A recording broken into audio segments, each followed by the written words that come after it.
ও কে রে আমার ঘরে আগুন ধরে কে রে? আরে স্টাইল না মেরে গ্যাস লাইটটা দে আরে ভাই কালকে আমার সাথে কি হয়েছিল জানিস তোরা? কি হয়েছে? আরে ভাই তো সব বাদ দে, আজকে কি জানিস? আজকে কি? আজ পুরো দিনটাই পয়লা বৈশাখ। আরে ভাই পয়লা বৈশাখ নাকি? আরে ভাই শোন, আর বাড়ি পাশে দাসের যে কাকিমা, হ্যাঁ। আরে আমি একটা মেয়ের সঙ্গে কথা বলতাম, মাকে বলে দিয়েছে। কি বলবো বলতো? আরে হ্যাঁ রে ভাই, যে পাড়াতে মন্ডল আর কাকুটা, হ্যাঁ। আমি যে মেয়ের সাথে কথা বলি এটা আমার মাকে যে বলি দে। কি বলবো? হ্যাঁ ভাই, আরে ওরা দুজন মিলে তাকিয়ে রেখেছে। হ্যাঁ ভাই ঠিক কথা বলি, পুরো পাড়া রাতে রেখেছে। ওরা দুজন মিলে সারা বছর আমাদের তাকিয়ে রেখেছে তো। হ্যাঁ। আজকে পয়লা বৈশাখের রাতে আমরা ওদের একটা তাই গিয়ে আগুন ধরাবো। চল বসে আগে ভাই খড় ছেড়ে চল। আরে ভাই আজ খেলা হবে। খড় তো নিয়ে আমি কিন্তু জ্বালাবো কিসে? দেশলাই তো লাগবে, দেশলাই বিড়ি ঘরে কাছে রাখি।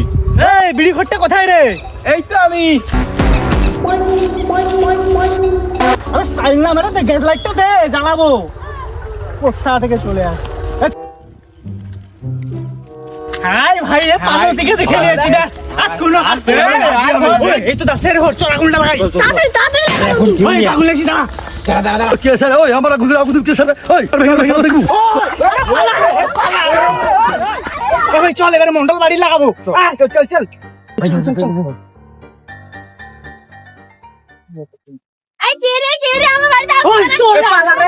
এ পানতির মুখ দেখি। ছাতা, ছাতা, ছাতা।